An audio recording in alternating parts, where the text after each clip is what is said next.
I'm Rob Kroll. I'm the program director for the digital marketing programs here at Full Sail University. Thank you all for being here. I'm pleased to see we have such a great crowd, and I think you're going to enjoy this presentation. We have a couple of very distinguished guests with us. The first one is Joe Del Cueto, who is the president and CEO of DMG Wholesale in the Business Intelligence Program.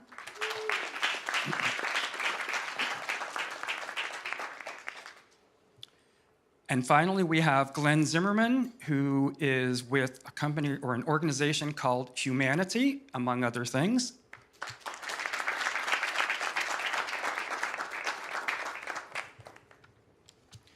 So thank you all for being here. We really appreciate it. And since I didn't actually give an introduction of what you actually do, can we start with that? Can we start with you, Joe? All right. So my name is Joe Del Cueto. I do creepy intergalactic marketing with a purpose. That is what you students would call creepy, because the data collection is very, very intense, and we're going to get into it. But it's we are actually a firm right here in Winter Park, Florida. Our name is Bridge DMG, and we are associated with the largest independent mobile data company in the world, a company out of New York and Tel Aviv called Bridge Marketing. And we have over 1 billion devices, actually mobile devices, where we're actually collecting data from, beside other sources. But that kind of encapsulates what I do. Thank you. My name is Ali Nuruddin.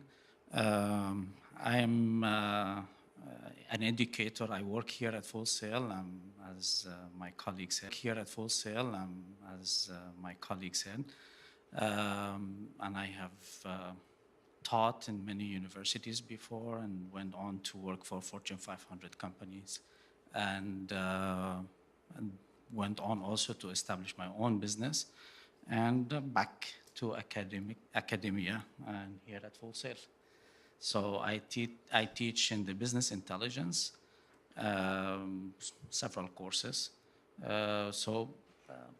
Happy to be here. Thank you.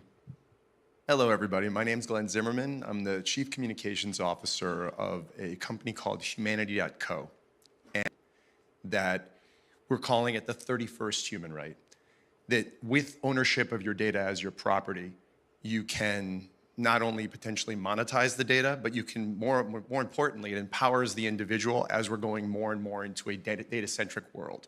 We're going to get into this a lot more, I'm sure, but most people already know how important data is to the flow of the world. People call it the new oil. People call it the currency of the now or of the future. Imagine what the world becomes once what we're seeing right now gets even further. Many of you have Amazon Alexas, right? In order for it to know whether or not you say, Alexa, in order for that to happen, what needs to happen? It needs to be listening all the time. Those are all data points. Every time you pick up your phone and you use Instagram or you use Snapchat or whatever you're using and your face is biometrically scanned, data points. Think about what this plays out as technology grows. And that's the point of the company that I work for. It's to make sure that we own that as individuals and can control it, because when the future becomes what it is, if we don't, it becomes somewhat scary. Thank you, gentlemen. And as you can see, I think we're going to have a very spirited discussion here.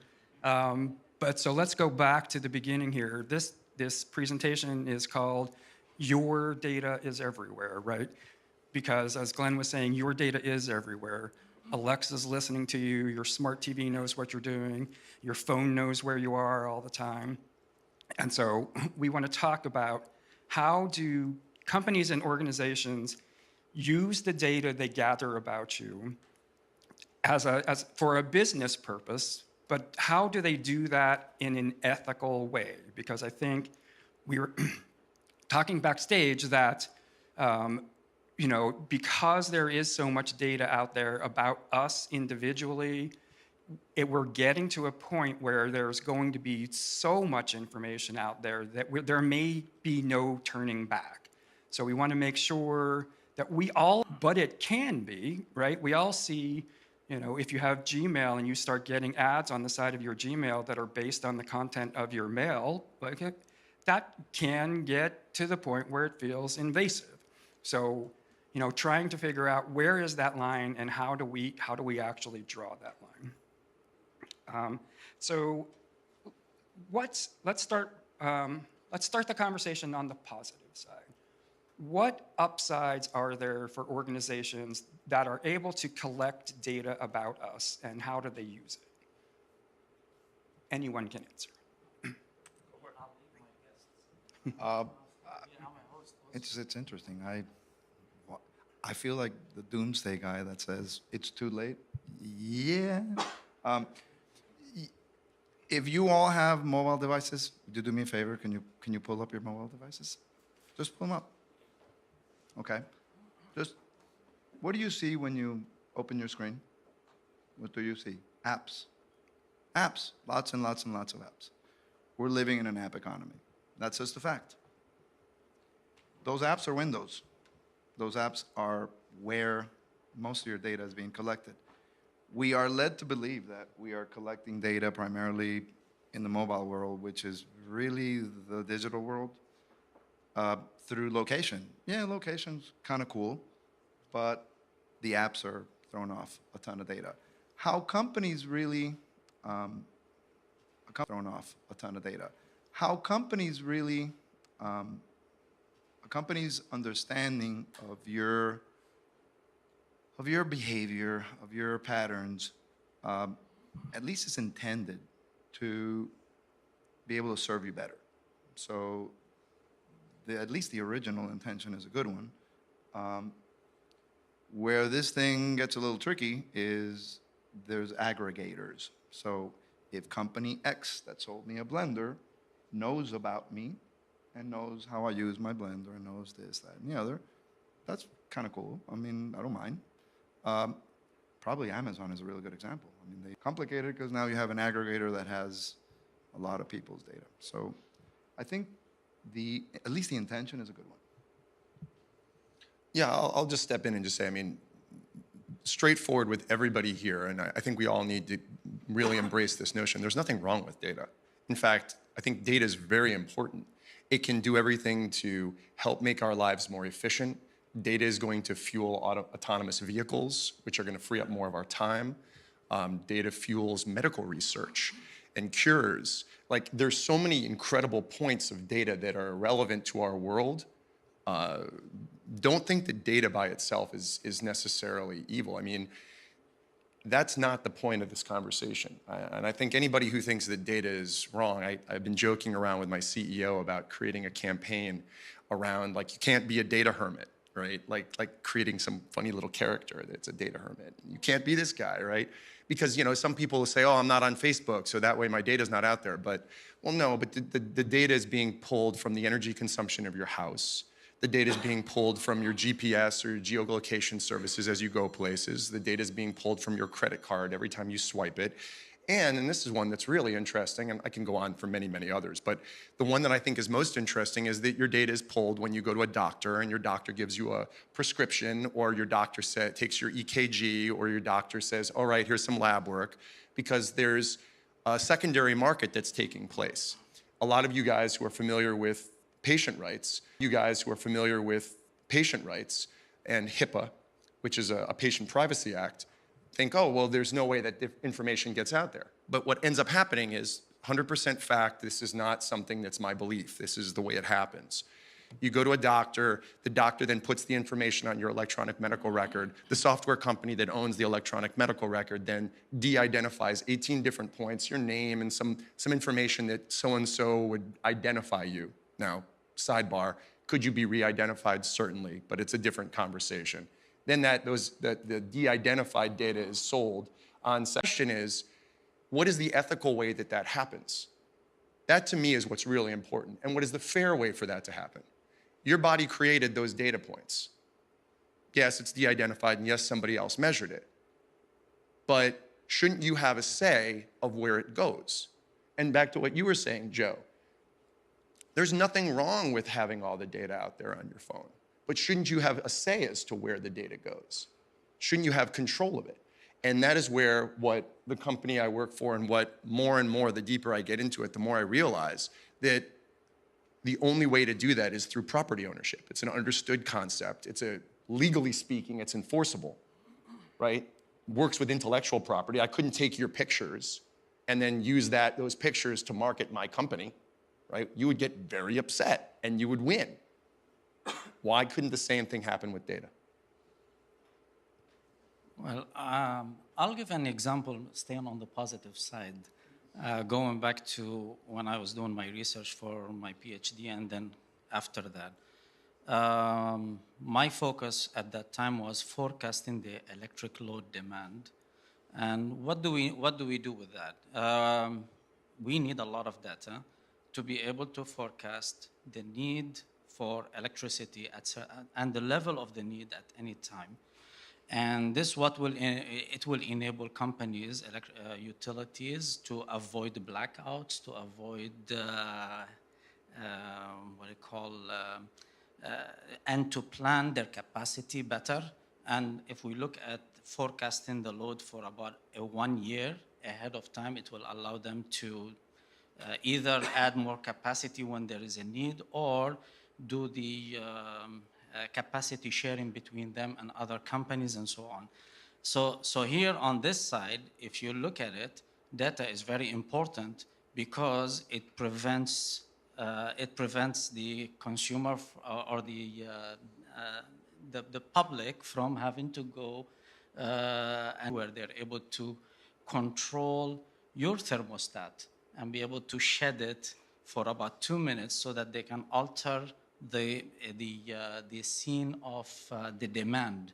In other words, let's say we divide an area into A, B, C, D, and the company will basically come and shut down only your compressor, not the fan, not anything, just the compressor for about 2 minutes in area A and in area D, for example. So now, at maximum, the company is dealing with only two areas or two regions of this area. So in other words, only half of the load that they have to deal with. And then after 2 minutes, they alternate. What will happen now? Now they have put the electric demand into a different cycle that will allow them to meet the demand without really any interruption. So this is on the positive side of looking at data. And here data is very important, including some of the data that I worked with at that time. It includes the lifestyle behavior of the communities and looking at how they go to work in the morning. This area, for example, is a 9-to-5 area. That means you expect water heaters to be all on in the morning and probably all on in the evening when people come back from work after going to exercise or something like that. So that will allow the company to also be able to anticipate this type of capacity and deal with it. So this is kind of like on the positive side. Thank you. All right, great answers. And I always think about it like data isn't something new. It's always been around. We've always wanted to use data. And if you think about it, hundreds of years ago, before computers even existed, there were high-end department stores that had personal shoppers for people. And if I went in and somebody helped me buy things, they wrote that down on a note card. So the next time I came in, they knew that I only liked blue shirts, and they knew what's data. I mean, I don't know if I'd call it downside. It's funny because I think that all that has really happened, and it's such an interesting contrast. Rob, you're talking about personal shoppers with an index card and somebody knowing your information, super helpful. Today is an app. We know that. There's plenty of them. Personal shopping apps. It was a fascinating example of the energy company collecting the data, and I found that to be super interesting to make your home efficient. Again, it's technology now. There's some things called Nest. There's all kinds of technology-driven apparatuses that are collecting and distributing and utilizing the data. It is the unethical use of data that is troublesome. and very possible as well. Things that, well, that bother me. I mean, I'm in this space, and we work with gigantic databases of basically offline data. So basically, all of your purchases offline. If you think you're not leaving a data trace, think again, because you are. Like you were talking about, Glenn was saying, your credit card. Heck, starting your car. A lot of your cars have apps already, so they're throwing off data too. Offline data, online data, mobile data, just those three data sets in and of itself, not to mention the Internet of Things, which is connecting all of the above. And then you're home. I'm not as concerned with the fact that the data is being collected, but I'm concerned that the gatekeepers of some of this data, it feels a little funny that there's an individual or a panel or a group of individuals in a particular company. I'll use an example that we used a couple of years ago. We used this giant database for medical records. Now, stop and think about that for a second, that and boom, up comes a number. Granted, for legal reasons, it's anonymized, but it's still kind of creepy to think that, there's a number of 28 million human beings that are actively taking this medication. Well, the only barrier from that moment of pulling up that data file and talking to those 28 million people, the only barrier is a small group of people. In this particular case, it was an individual who said, I need to see the message. I mean, that does keep me up at night, because what if that guy's having a bad day? What if he didn't sleep right? What if he felt, his last girlfriend had high blood pressure and, wants to allow you to send some scary message or inflammatory message or, disparaging message? That's where I think some of these dangers lie. It's not that the data exists and it's being collected, it's real. It's like, trying to stop it, in my opinion, is like bottling air. Okay, I mean, good luck with that. And there's a business in bottling air, but it's now who regulates it? Who says this is okay? Who says it's not? Glenn, take a shot. So I think, no, it's not really a shot, because I think we're saying the same thing. And I think, so I'll take a step back and I'll just talk about directly what you were saying. Everybody in the room, if we were to ask you a question about would you want to use your data for this or for that, right? I bet there would be a huge diversity of thought among what you would want to support. Like, there was a story that came out where one of the leading at-home DNA testing companies was collecting data, and you might have heard it, and was actually actively providing it to the FBI. Right? Now, some of you in the audience might say, no, this is good. This is good for law enforcement. It's important. It's part of the common good, which is an argument that takes place a lot in this area, right? Common good, it's okay. Others might say, no, I'm not comfortable with that. That's not okay. That's secure information, and has to be a personal decision. I'm a former journalist, and much like a Marine, I think once a journalist, always a journalist. And the definition of being a journalist in this day and age is completely different. I did a TED Talk a few years ago where, the whole purpose of the TED Talk was to empower people to think more about themselves as the gatekeepers. I bring this up because you were like, the gatekeepers are among so few. And that's the way it used to be in journalism, right? Like, voice of God, Walter Cronkite, you would hear it from him, New York Times, But now, like, all of us are journalists. You write a blog, you share it, your news feed is just as relevant, and among all the studies, it suggests that your news feed is more relevant among your friends than even what the New York Times says, because people have a tendency to glom and trust who they know. So when you're looking at that as like a personal responsibility now around how you consume media, isn't it the same sort of notion among data? It's no longer where we're in a situation where we can trust that these gatekeepers, it's almost an absurd notion to think that we should even believe we can trust, right? When in some cases it's profit motive, in some cases it's security. They're all going to have their individual, whatever the company or government body or even, private nonprofit. they're all going to have their individual goals and aspirations and agendas. And if you're not personally connected to that agenda, what does it mean for you? And, you know, I'll just share connected to that agenda, what does it mean for you? And, you know, I'll just share one more thought, and this is really philosophical and deep, but it's what keeps me up at night. So right now we live in a world where we see all the data that's out there. And I alluded to the fact that autonomous vehicles were going to be coming in 10 to 15 years. And I love to drive, and it makes me a little sad, but I also see the advantage of having autonomous vehicles and all that stuff. So all that being said, but now let's take a look at what that actually means. And the reason I say that is because what fuels autonomous vehicles? Data. We are providing the data that fuels the autonomous vehicle, right? We are providing the data that fuels one sector I'm talking about, guys, okay? Think about how many hundreds of thousands, if not millions of jobs just go boom. And then we take that and we translate it out 40, 50 years from now, where the idea of a wearable is no longer just a wearable. Now we're actually like swallowing a pill or something or other. I'm making it up. Or there's a sensor in us that's actually doing the equivalent of what our cars do, our computers do inside of our cars, right? And the sensors can tell us if there's something wrong with our bodies before it actually happens. You need an oil change sort of thing, you know, like before the whole engine goes boom. Well, that's great. You know, back to the positive side, it's really great. It transforms the world. It's enormous. But who owns the data? And what can happen when suddenly the algorithms know you better than you know you? And they can predict what you want and what you need. And then you are moved in the direction of what the algorithms move.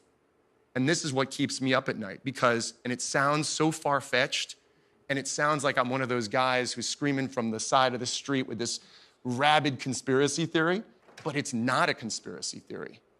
Like really what this comes down to, what's at risk here is free will. You know, your ability to be predicted and maneuvered and manipulated once they understand what actually triggers you. That's what keeps me up at night. And that's why we need to own it. Sounds like Matrix Reloaded.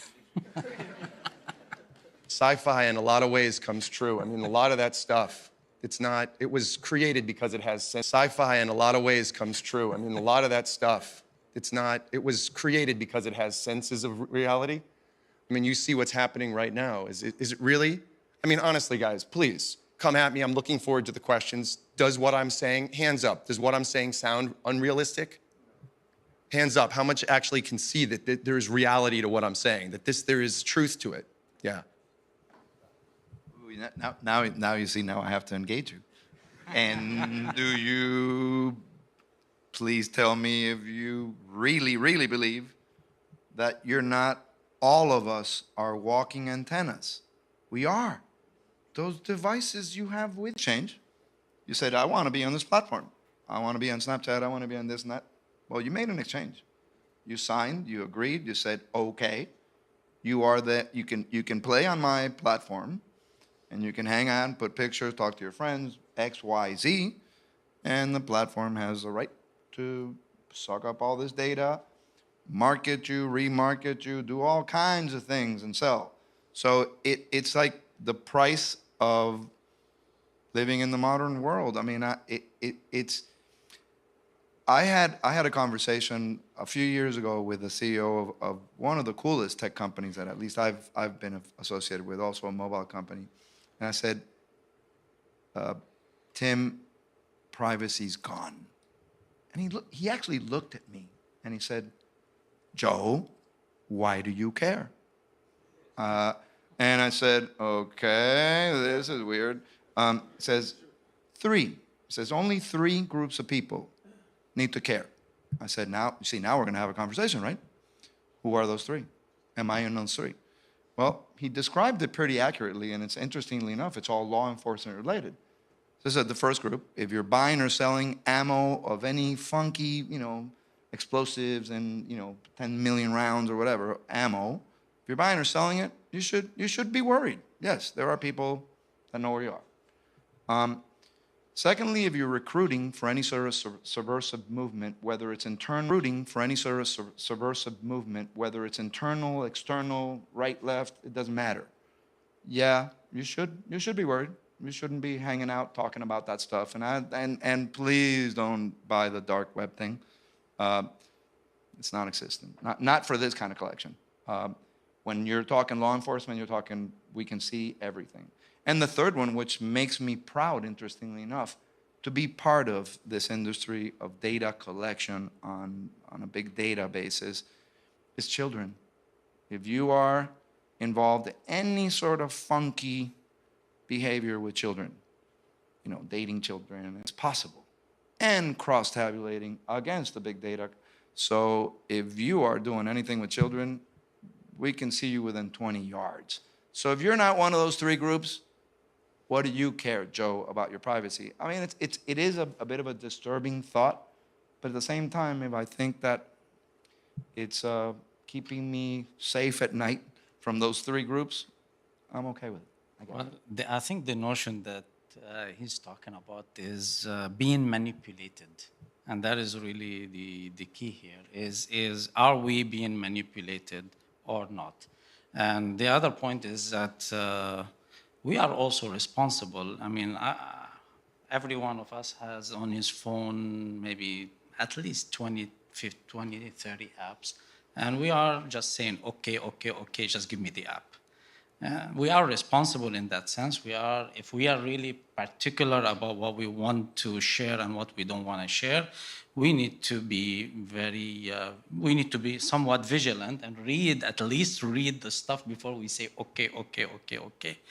And all of a sudden you're subscribed to about 10 other things that you get emails from, and you wonder, how did you get all these emails all of a sudden, and you're subscribed to this and this and this. And then if you trace it, it will all come back to one particular app where you said okay to all of this stuff, and boom, you've got now 10 new subscriptions. Then you have to go back and unsubscribe from all of them and so on. So we have some responsibility on our side that we don't just say okay and move on, and we don't also go gung-ho on every app we want to download. Every app we want to download is another set of sensors on you that is going to collect data and is going to share it with the rest. I think at the core of what you're saying is really two main points. The first being, we've all opted in, and perhaps we didn't know what we were opting into.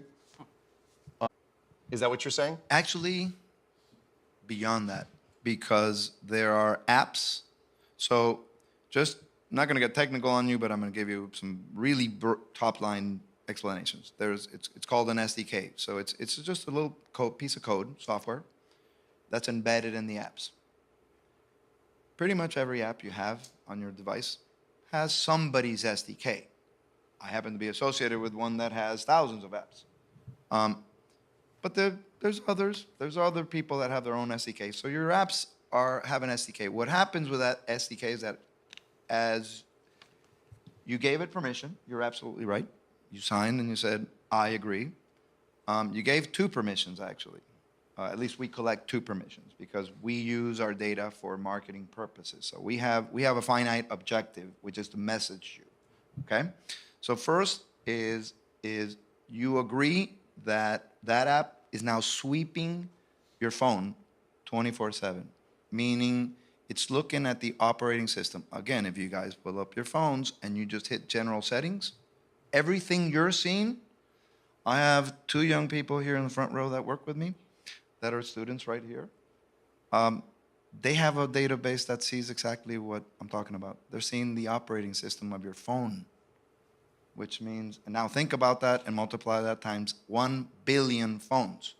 So when we do a search to go look for a car dealer, which I believe we were talking to yesterday, you can pull up the make of the cars in that person's garage that came from one data set, the apps that person have. Oh, they just downloaded cars.com. That must mean that they're shopping around for a car. So one thing is the collection, and second is you're agreeing to a third party collecting it. And secondly, you're agreeing to that perhaps that third party or another third party to message you. That's a different agreement. Many of these apps have both. Now you're not even downloading the app. Now you went to Best Buy in Colonial, you bought yourself your iPhone 10, and before firing it up, you're signing a consent form that Apple gave you. And guess what that consent form is saying? I agree. Now, have you tried getting your apps out of your new iPhone or your new Android device? Good luck. It doesn't happen. You can't take them out. You can't even remove Facebook from a new phone. I mean, at least an Android. That's my case. So I think then what you're basically saying is it is too late. And I think what my contention, because we're really not all that far apart in terms of like how data can be used in some of the damaging ways and some of the positive ways, right? Like, again, not to get too philosophical, but like with anything that has great power also has, on the flip side, the great responsibility. Quote from Spider-Man, and that was, and I don't necessarily agree with the approach of GDPR. You guys all know about GDPR. It's the European privacy guidelines that went into effect in May. It's data collection privacy guidelines. Basically, simply put, what it's basically saying is that any data that is collected inside of the EU, you need to abide by. I shouldn't say this. Any data that is collected by either you physically being in the EU or doing business with a company that is based in the EU. You have an obligation to make sure that you're getting the explicit consent of the individual to use it and collect it. So what that basically did, and I don't know if you remember this, but it was about May 5th, I believe, is when it went on. But you might have gotten, like, leading up to that, like dozens and dozens of like updated privacy notices from all of these different companies, right? Saying, hey, you need to give us the explicit consent to do it, blah, blah, blah, blah, blah. That is top to bottom. I mean, I might have read like a paragraph, right? And and you take it even beyond that from the app world outside of it. You're going in for surgery, you have an appendectomy or whatever you have, and the doctor says, hey, sign this. You don't even realize, but according to HIPAA, you can say, no, I don't have to sign that. You have the right to actually control your data. But nobody knows that. Nobody knows that. And there's no mechanism in place. And if you were to say no when you're about to go under the knife, like, no, you're concerned about going under the knife. Of course you're going to sign it. So my point is that this is the stage of time where we go, let's rethink how these go. There was a time when no one knew that cigarettes were bad for them, and everybody was smoking. And then eventually it came out, no, that's not such a good idea. And the way that all turned around, if you look at the way our society has evolved, it's the same thing. We have an addiction. Great. We acknowledge our addiction. And then we do something about our addiction, right? Continue doing what we're doing, along the same lines that we're doing it, giving away the data. But the message that I think needs to be sent to people is that forced consent is not okay. Being in a situation where in order to do something, it's not okay. And I think people need to realize that the data they're giving away, it's not fair trade. Oftentimes the data you're giving away is actually a lot more valuable than the service you're receiving. And I look forward to a day, and I'll gladly pay Google $10 a month to have services from their browser, but have a premium service where I don't get scraped. Good point. So I think it was last year there was a hearing before a committee, a Senate committee, where the chair of the committee asked Mark Zuckerberg, how does Facebook make money? And Mark Zuckerberg went, we sell ads. And he wasn't quite that sarcastic, but almost. Is that the reason that the United States is lagging behind the EU in coming up with these regulations? No, we got to it late. I actually we have these conversations in the office. You go, well, you have something to say about how this is going down, because I don't want to paint a picture that it's inevitable that the data will continue collecting and grow exponentially. That's inevitable. Yes. That's like air and oxygen. Now, do we as consumers and do we as individuals have a responsibility, and can we do something about it? Absolutely yes. And actually, we're seeing the tip of a change, which is the ethical use of data, particularly for advertising, because you talked about subscriptions and things that you get, unwillingly. Okay, well, that is going to start changing, guys. And again, pay attention to some of those ads that pop on your browser, pop on your social media. Have you noticed that all of a sudden they're saying, do you find this ad offensive? They ask you all these, now they're asking questions. They didn't ask before. I know at least in, my premium Pandora that I pay to be ad-free, all of a sudden they start talking to me and they start surveying me because they want to make absolutely sure that they're not offending me in any way. Well, that information is floating upstairs to, oops, did we overstep? Did we have the data on that individual and we sent them an ad? Did we overstep? See, I don't think that's what they're doing there. I think that that's just a surreptitious way of getting more data. By the way, true. You know, I don't think that's at all what they're doing. I think that's how we all get deceived into thinking that this is all not, all nice. No, it's all a data play. You sign up for the free Pandora, okay, you expect to get it. Oh, now I'm gonna pay more. I don't get it anymore. They have to figure out a way of getting more data from you on your platform, and here you go. Talk to you more. Talk to you more and make it seem like they care. No, that's the whole point, You raise a really interesting point, and I think Facebook's an interesting example, not only because it's the tip of the spear right now, and it's the most inglorious of all of the data companies at this moment. But here's an interesting statistic just to show imbalance of power. Line it all together, that amount equals the total amount of the 50% of society's poorest. The whole world, okay? 50% of the whole world equals 26 of the richest, so 50, right? So when you're talking about an imbalance of power, and back to the gatekeeper argument, that's right there where we do need to have that shift of power. And I'll go to this. There has been a movement in the United States to start putting some of these laws into place. California actually had a very similar law to GDPR that was passed in, I believe it was either June or early July of last year. There are a whole bunch of enforcement problems with both of these because I 100% agree with what you said, Joe. Privacy is dead. Data privacy, by the way, I'm talking about. It's dead. It's a myth. It's something that we tell ourselves so that we can feel good. But it's completely a myth. And it's an unenforceable myth. And if you look at the way in which Europe is trying to enforce it, it's extremely hard. They sanction companies that violate some of these rules. But how do you enforce it at mass like that? The California Attorney General, 2 months after the bill passed, because I think they have until 2020 to actually put it into place, he's literally telling people, I have no enforcement mechanism. This is all well and good, but how do I enforce it? And where do I get the people? And where are we dividing the line between, a violation and not a violation? And how are we establishing consent? And the question that's underlying all of this, that none of these laws basically come down to, is who owns the consent? And the question that's underlying all of this, that none of these laws basically come down to, is who owns the data? Yeah. Right? Once we as a society can establish who owns the data, that changes everything. And we haven't. I just know the ethical use. I got into the big data game 5 years ago with the largest data aggregator in the world. They are kind of creepy, actually. They just sold part of the company. Because you just looked at the database and you said, wait, this is 97% of the adult population in the United States. Everybody's in there. Okay, the consolation prize was, yeah, but there's no names. Buyers, what kind of pet do you have? I mean, it's crazy stuff.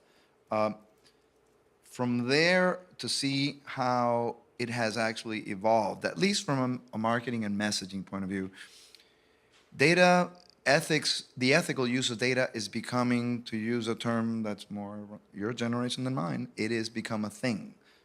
We now have to ask ourselves before doing campaigns, wait a minute, is this cool?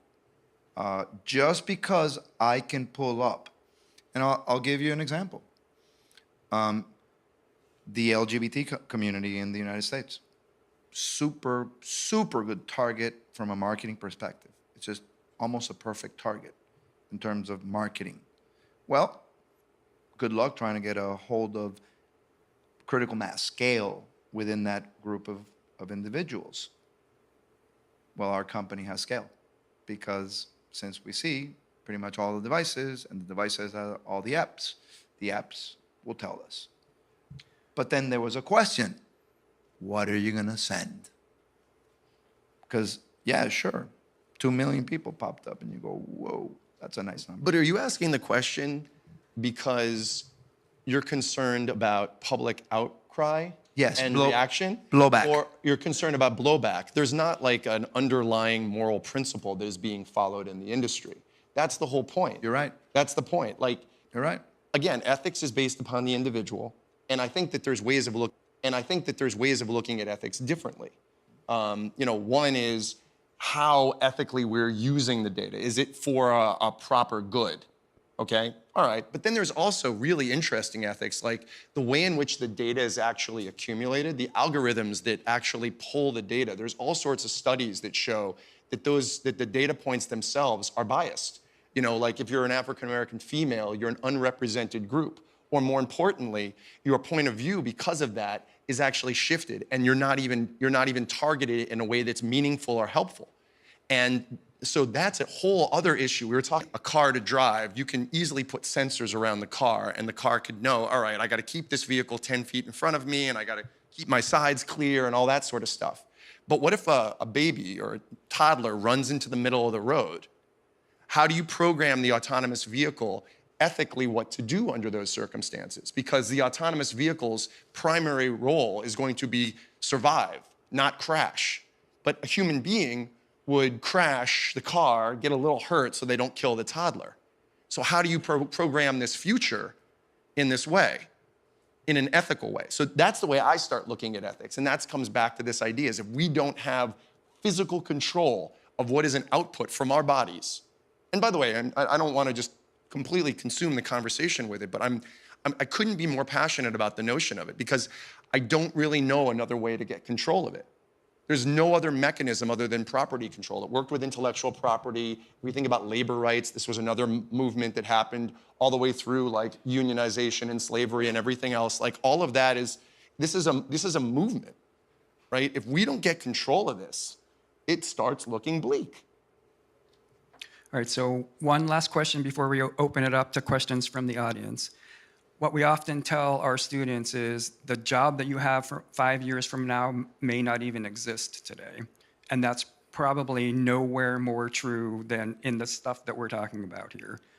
What advice would you give to the students for how to stay up to date with what's happening here? And just brief answers because we're going to run out of time.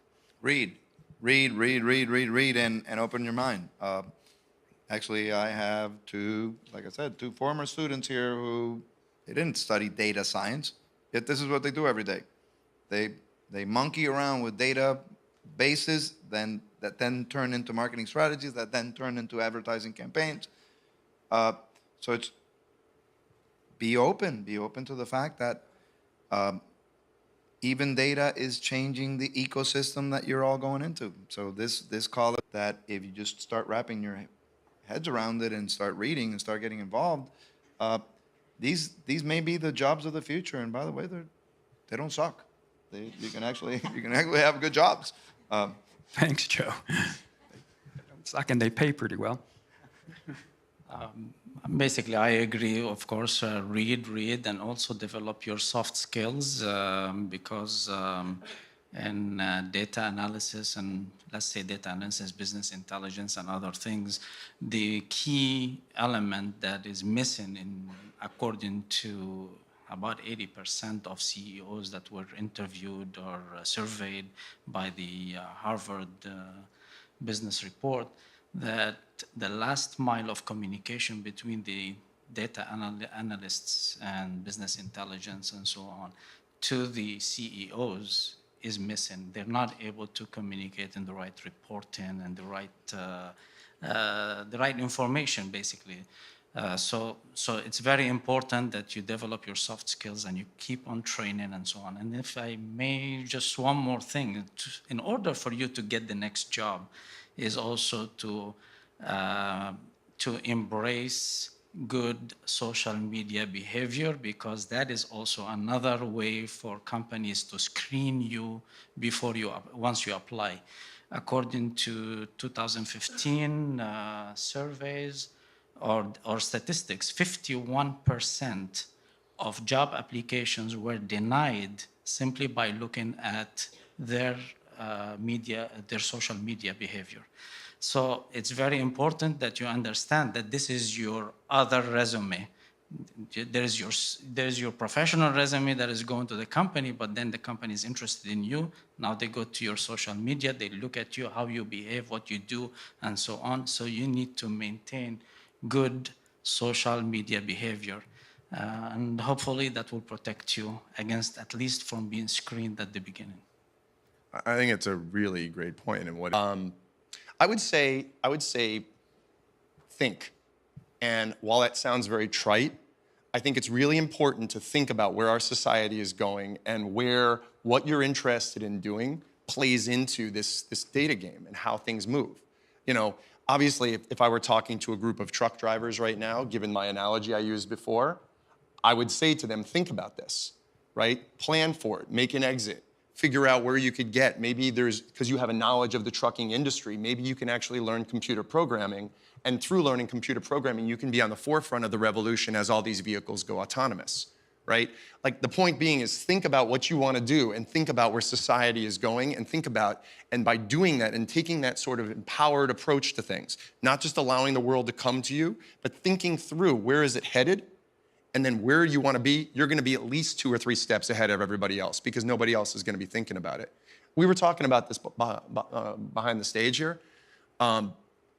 What you guys are talking about here, and I can tell you this from our marketing, very, very few. It's really shocking how few people are actually realizing the important pivotal turn that we're at right now in our society. And the fact that you're actually being exposed to it, that you have Full Sail that's opening this up and teaching you ways of thinking about it, Full Sail that's opening this up and teaching you ways of thinking about it, it's going to give you a leg up. You just got to embrace it and take those couple of extra steps by yourself. That's what I'd say. Thank you. Do we have time for a couple of questions? 2 questions. We have one here. Oh, we have a couple over there. Good afternoon. My name is Thiago. Here in the back. Couldn't see you. I have just one comment and one question. You mentioned about the future where we would swallow pills that would analyze our bodies and all. I read a couple of months ago that there is this company in Sweden that by contract requires all their employees to implant these RFID chips in their hands. That's going to replace the lanyards and their passwords for the entire work. So it's already half of the data that we are releasing in the market. I just jump in. I think that these are all different approaches to try to solve the big question still needs to be who owns the data. If we don't solve that, if we don't answer that question directly, like using your example that you just said, right? Because you swallow the chip and because you're inside of that particular business, and I read the article as well, does that mean that the people who own the company own your data just because they gave you the chip? You know what I mean? Like that's the simple point. If you own the data, then you can control the outcome. Right? There are insurance companies right now, I believe it was John Hancock that recently made it mandatory that all of the insurance policies that they hand out, somebody has to have a Fitbit or some sort of wearable. Right? On the end, we could be denied insurance if necessarily like our heart rate isn't good or something. Like there are really crazy things that can happen by opening ourselves up. And if we have control through ownership.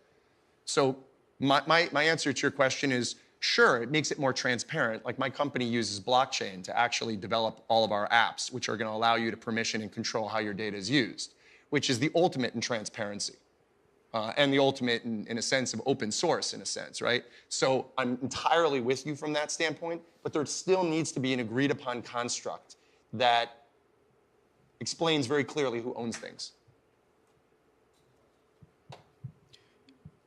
Next question. Darius. I don't know if the mic's on. Okay, there we go. Hi, I'm Jesse. I had a quick question for you guys. For someone like me, I'm Jesse. I had a quick question for you guys. For someone like me who likes to stay away from like social media and stuff like that. I'm not a social media person. I'm not on any of those platforms. What could someone like me, for example, do to like eliminate their like data collection on them? Or like, is there something we can do to like eliminate data points that have been collected on us already?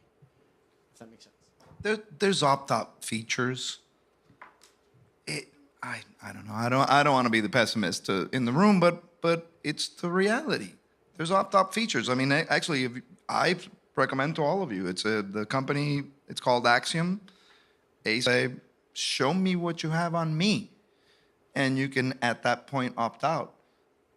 Please, be close to a couch, because it's gonna make you faint. I mean, when you see the amount of information they've been collecting on you, number one, and number two, good luck. I mean, it's kind of scary. I mean, it's a good idea, partly to, get out of social media. If you think that social media, I would get out of social media for a whole different reason. Maybe because it's kind of fake news in a strange way about your friends posting a perfect life.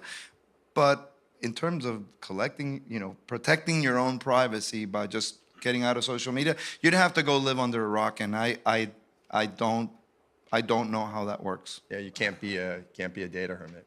Yeah, and just I'll be really quick with it, but that's the whole point of what the company that I'm working for is doing. Is we've created an app and a movement around the app. It's My31 #My31 for the 31st human right. And if enough people claim the right, control the data using this notion of decentralization, we can actually swing the balance, and we can decide as a species how this goes. Because I 100% agree with you. Without some sort of collective action of all of us, going, this is the way it's got to be, nothing's going to change, because it's way too much data out there right now. And there's no construct to control it. And the companies that currently have it, there's no way that they have any sort of impetus to let it go unless they're forced, whether by some government action or enough people calling them out, and then through, like we were talking about before, through the potential fear of public outcry, that they'd be forced to do it. So, Ali, will give you the last word.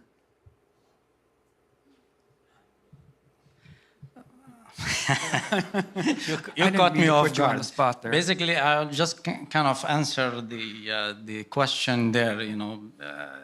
You look at two extremes. One extreme is that you have to be living the life these days with the apps and all these things. And if you were in between, and somewhere in between is be vigilant, read what you're saying okay to, and maybe also be an activist in terms of trying to force a movement that will create a real third party that will overlook all these things that we are signing into, and perhaps, maybe get a movement that we will have an endorsement for these apps. These apps are maybe user-friendly in terms of the data user-friendly, and they protect your rights, and they collect only the things that they need to really collect to enhance their service and their product for your benefit, and nothing else. Maybe then if we have a bunch of these apps that are endorsed by this particular third party, we will all go too, and eventually the rest will have to sign into something like this. Thank you.